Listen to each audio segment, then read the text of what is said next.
Bukas na lang daw niya mamahalin kasi wala ka daw text. Wala akong text. Okay. Dahil lagi ako nagte-text sa kanya. Rice. Lagi ako nag-message sa kanya. That said, they asked, magpapakasal na ba kayo or something like that. And then all I said was, let's see, right? Let's see.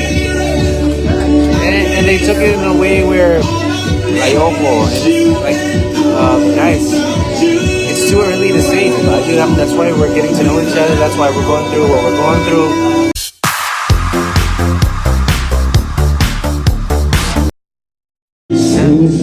Miss B, nasa taping siya. She did. Magaling siya kumanta ng ano. Ay! Thank you! Salamat! Sino nagbigay nun? Ses! Thank you, Ses! Namao siya? Ate Laki. Chris. Hindi ko alam niya yung kanta na yun. I mean, alam niya, pero panoorin ko yun. Saan siya nag-live? Facebook o YouTube? Okay, thank you guys. Ba't ganun?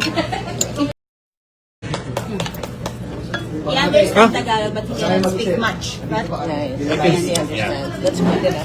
Bukas na lang daw niya mamahalin kasi wala ka daw text. Wala akong text. Okay.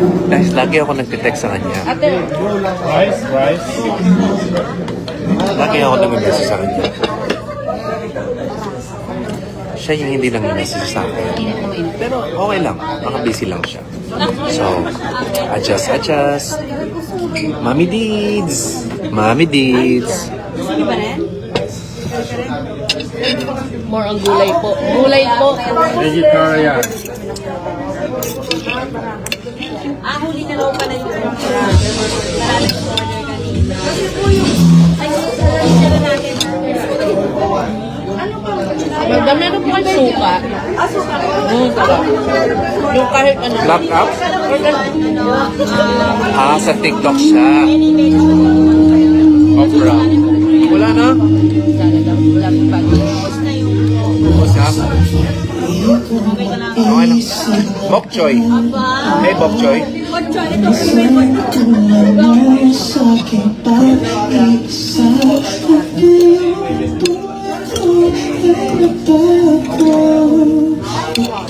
Oo nga. She told me to go live with her, pero tulog na ako na eh.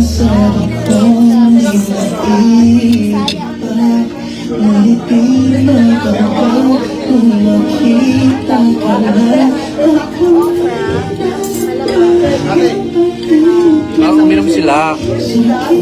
Ano, nag-wine sila.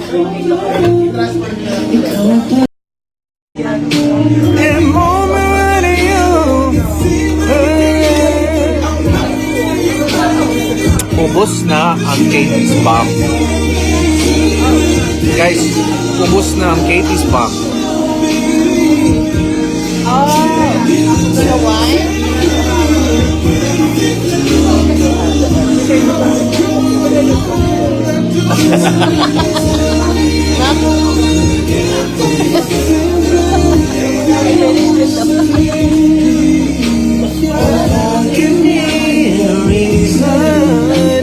I'm down on bended knee.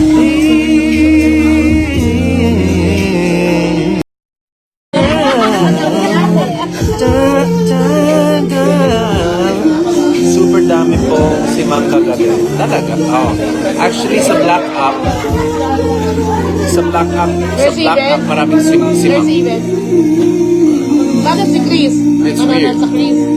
It's like, Load na kay sis. I saw this reel on Black App, and it was me answering a question that said, they asked, magpapakasal na ba kayo or something like that.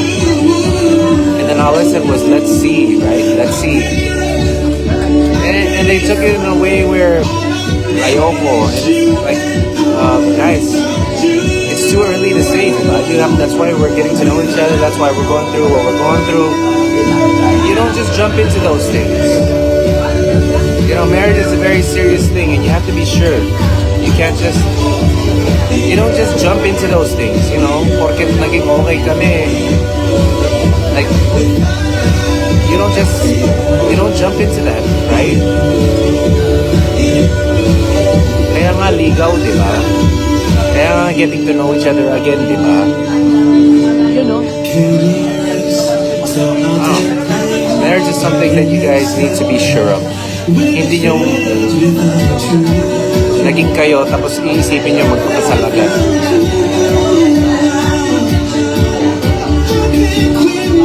Hindi ganun yun. Kilalanan nyo ang isa't isa, and honestly, to live with someone is different than to love someone. Those are two different things. You can love someone, but sometimes when thank you. When you live with them, there's a lot of things, there's a lot of personality traits that come out. At nasa isang And suka pa. you know, that's where you guys have to adjust. You have to do adjustments. Hindi pwedeng like, hindi, ako to ganito ako so dapat mag-adjust siya. Both of y'all have to adjust. Both of you guys have to adjust. It's not isang tao lang mag-a-adjust. Hindi ganun yun. You both have to adjust.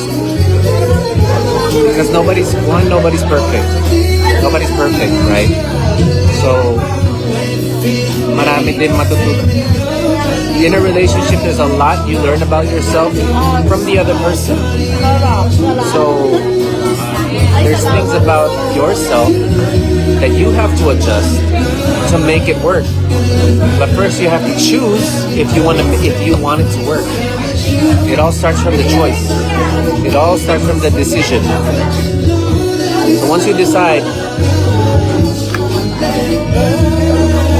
you make it work. And then, when you make those changes, then you step back and you analyze, do I like this version of myself? Right? Do I like this version of myself? Kasi sometimes, adjust ka ng adjust.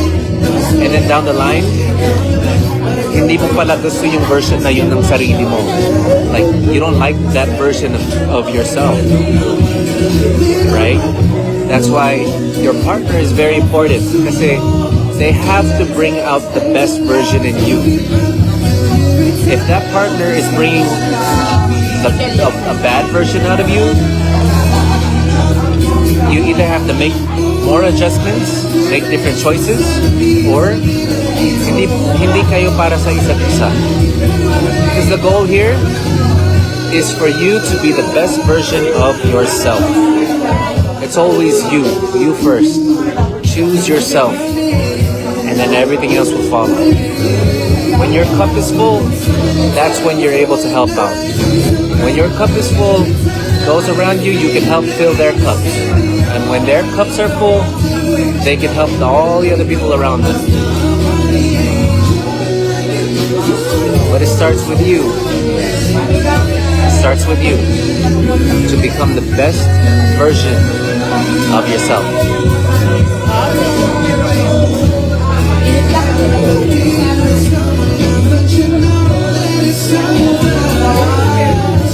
Let it burn, let it burn, let it burn.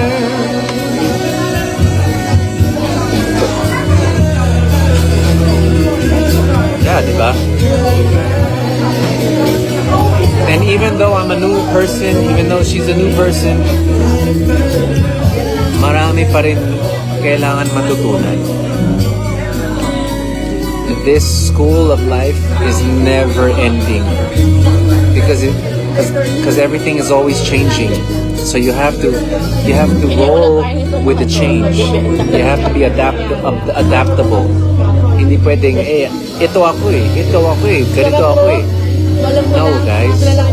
Hindi pwede yun. You have to be able to be teachable. You have to be able to be adaptable to your surroundings. That's the way. Hi, Celeste. Yeah, diba guys? Take it slowly. You don't just jump into something. Marriage is such a serious thing. You don't just jump into it, okay? Yes, Kat. Respect. Number one. Once you guys don't have respect for each other in the relationship, wag na kayo, don't be together anymore. Because that's number one, respect. If you don't respect that person, if they don't respect you, what's the point? You're just gonna you're gonna walk all over that person. You're gonna run all over that person. When you don't have respect for that person, whatever they say to you, wala ka ng pakialam. Kasi hindi mo nire-respeto yung tao na yun. So, in short, why stay in a relationship kung wala ka ng respeto? Diba?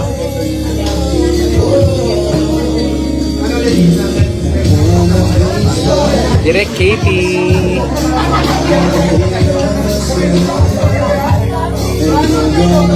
Hindi yung sarili lang iisipin. Tama. Tama. Especially as a parent, di ba? We had our days to think of ourselves. Now, when you're a dad, when you're a mom, you have kids. Iba na yung priority. Iba na yung decision mo. Diba, Jeneline? You must be flexible. Tama. Hindi pwede my way or the highway. No.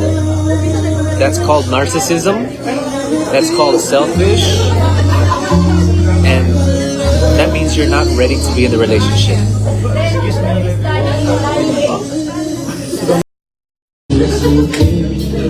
Sulit ang puyat sa inyo ni Miss B.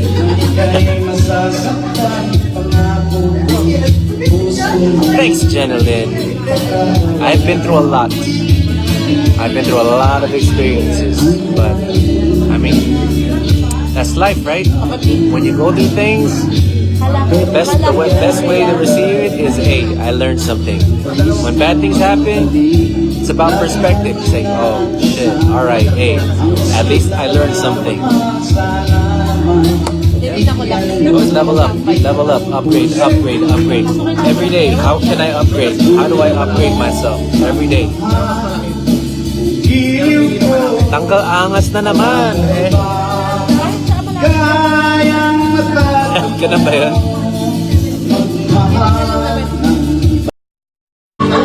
It's okay, guys. Hindi pwedeng walang simang. Laging may simang eh. It's okay. When you see the simang, attack! Ah, just kidding. Kaya mo lang. We choose peace. We choose peace, guys. Always choose peace.